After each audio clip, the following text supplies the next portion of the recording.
அனைவருக்கும் உற்சாகமான வணக்கங்க. வெற்றியாளர்கள் கடைபிடிக்கக்கூடிய சில பழக்கங்களை தான் உங்ககிட்ட ஷேர் பண்ணலான்ட்டுங்க. இன்ஃபேக்ட் இது ஒரு அனுபவ பதிவாக தான் நான் ஷேர் பண்ண விரும்புகிறேன்.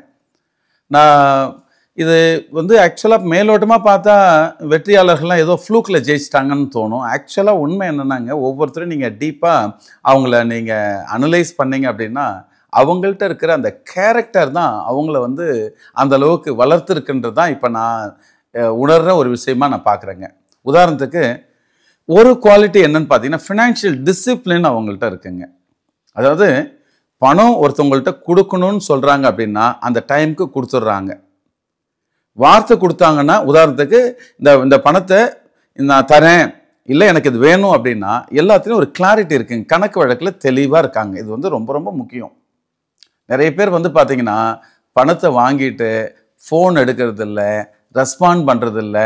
திரும்பி உங்களுக்கும் யாருக்காவது சில நேரத்தில் சூழ்நிலை வரலாங்க, அவங்க கேட்டு அதுக்கப்புறம் சாரி சொல்கிறதுக்கு பதிலாக இது மாதிரி ஒரு 4 நாளில் நீங்கள் பணம் தரேன்னு சொன்னீங்க, தர முடியல அப்படின்னு நீங்கள் தெரிய வந்த உடனே இம்மீடியட்டாக 4 நாட்களுக்கு முன்னாடியே நீங்கள் ஃபோன் பண்ணி இல்லை ஃபோனில் பேசுறதோட நேராக அவங்கள சந்தித்து இது மாதிரிங்க எனக்கு ஒரு கிளைண்ட்டிட்டேருந்து பணம் வர வேண்டியது பல காரணங்களால் நான் 100% வந்துடும் நம்பி தான் இந்த வார்த்தை கொடுத்தேன், என்னால் தர முடியலைங்க, வெரி வெரி சாரின்னு சொல்லி எனக்கு இன்னும் ஒரு 4 days ஆகும், இல்லை 5 days ஆகும், ஒரு வாரம் ஆகும்னா கூட நீங்கள் சொல்லிட்டீங்க அப்படின்னா மேபி அவர் ஒத்துக்கலாம், இல்லைன்னா ஒத்துக்காமல் கூட போகலாம். மோஸ்ட் ஆஃப் தி பீப்புள் ஒத்துப்பாங்க. என்னென்னா நீங்கள் ஒரு பணத்தை கொடுத்து நீங்கள் வாங்கி அந்த நாணயமாக இருந்தீங்க அப்படின்னா உங்கள் மேலே அவங்க வச்சிருக்கிற லிசனிங் வேற. ரெண்டாவது குவாலிட்டியாக நான் பார்க்குறது என்னன்னாங்க, ஹானரிங் வேர்டு. ஒரு வாக்கு கொடுத்துட்டாங்கன்னா அவ்வளோ சீக்கிரம் சில பேர்லாம் வாக்கு கொடுக்கறது இல்லைங்க.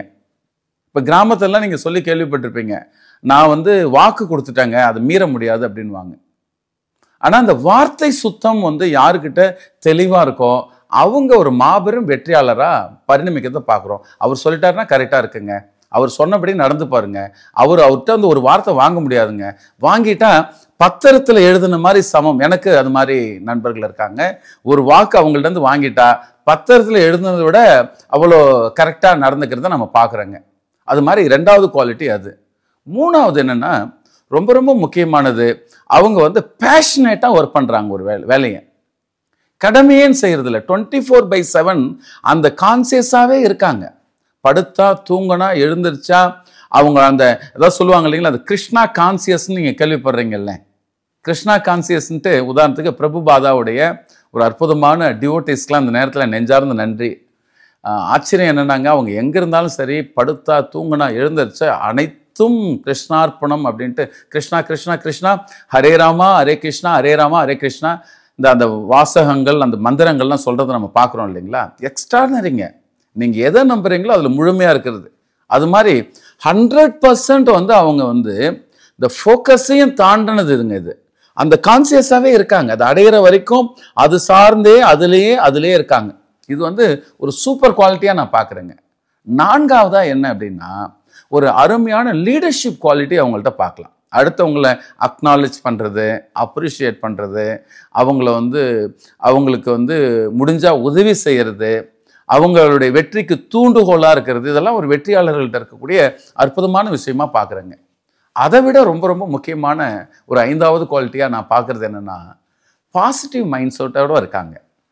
ஒரு முடிவு எடுத்துட்டாங்க அப்படின்னா அந்த முடிவை செயல்படுத்துகிற வரைக்கும், உதாரணத்துக்கு சில பேர் இருக்காங்க முடிவு எடுத்துட்டு செயல்படுறவங்க, சில பேர் அந்த செஞ்சுட்டு அந்த செஞ்ச செயலை சரியான முடிவாக மாற்றுறவங்க.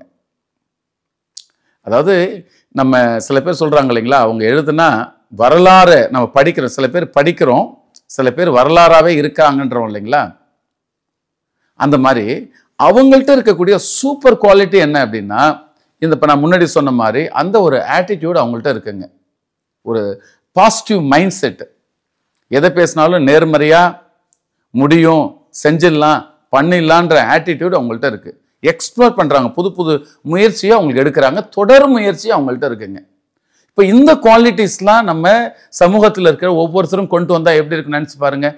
சொன்ன மாதிரியே ஹானர் பண்ணுறோம், ஒரு செயலை சொன்ன மாதிரியே நம்ம செய்கிறோம், மற்றவங்களை அக்னாலேஜ் பண்ணுறோம். நான் முன்னாடி சொன்ன ஒவ்வொரு குவாலிட்டிஸையும் நம்ம லைஃப்பில் பழக்கப்படுத்தி ப்ராக்டிஸ் பண்ணீங்க அப்படின்னா நிச்சயமாக அந்த பார்த்துட்டு இருக்க ஒவ்வொரு வியூவர்ஸும் நீங்களும் ஒரு அற்புதமான வெற்றிகரமான மனிதராக மாற முடியும். அப்போ வெற்றியாளர்கிட்ட இருக்கக்கூடிய இன்னும் ஒரு அற்புதமான மனோபாவம் என்னென்னா, கற்றுக்கொள்ளும் ஆற்றல். கற்றுக்கிட்டே இருக்காங்க. இன்ஃபேக்ட்டுங்க இன்னைக்கு உலகத்தில் இருக்க டாப் சிஇஓ, சிஎஃப்ஓ, நிறுவனத்துடைய தலைவர்கள், பிரசிடென்ட்ஸ் எல்லாம் அவங்கள ஒரு கேஸ் ஸ்டடியில் முக்கியமான ஒரு விஷயத்தை என்ன கண்டுபிடிக்கிறாங்க அப்படின்னா, அவர்கள் வாரத்துக்கு ஒரு புத்தகம் படிக்கிறாங்களாம். குறைந்தது வருடத்தில் 54 புத்தகங்கள் படிக்கிறாங்களாம். நேர நிர்வாகம் அவங்கள்ட்ட இருக்கு. அதாவது நேர நிர்வாகம்னா பயனுள்ள வகையில் அவங்க செலவு பண்ணுறாங்க. இப்போ அதாவது வேலைன்னு வந்துட்டா 100%, இல்லைன்னா ரிலாக்ஸ் பண்ணுமா 100%, அவங்க எதையும் அந்த பகுத்து பார்க்கக்கூடிய தன்மை இருக்கு. ஸோ இந்த மாதிரி நம்ம லைஃப்ல கூட இந்த பழக்கங்கள் எல்லாம் வெற்றியாளர்கள், இப்போ நான் ஒரு கிளிம்ஸ், ஒரு ஃபியூ தாங்க சொல்லியிருக்கேன் நான். இப்போ நான் வெற்றிகரமான மனிதராக மாறணும், நான் ஜெயிக்கணும், நான் என்னென்னலாம் கற்றுக்கலான்னு சொல்லி உங்கள் சுற்றி இருக்கிற வெற்றியாளர்கள் யார் யார்கிட்ட இருக்கிற நல்ல பழக்கத்தை மட்டும், நிறைய பேர் என்ன பண்ணுறோன்னா அவங்கள்ட்ட இருக்க நல்ல பழக்கத்தை மட்டும் காப்பி பண்ணுங்க, நல்ல விஷயத்த காப்பி பண்ணுங்க, நெகட்டிவ் விட்டுடுங்க. எல்லாருக்கிட்டையும் இருக்கு. எனிவே யாருக்கிட்ட பாசிட்டிவ் இருக்கோ அதை மட்டும் நம்ம காப்பி பண்ண ஆரம்பித்தோம் அப்படின்னா ஒரு 100 வெற்றியாளர்கிட்ட 100 பழக்கங்கள் நம்ம காப்பி பண்ணும்போது நம்ம வாழ்க்கையும் ஒரு அற்புதமான வெற்றிகரமான வாழ்க்கையாக மாறுவதற்கு 100% பாசிபிலிட்டி இருக்குங்க. ஒவ்வொருவரும் அது மாதிரி மாறி மற்றவங்களுக்கு ஒரு இன்ஸ்பிரேஷனாக இருக்கணுன்ற நல்ல செய்தியோட மீண்டும் ஒரு நல்ல பதிவில் சந்திக்கிறேங்க. நன்றி, வணக்கம்.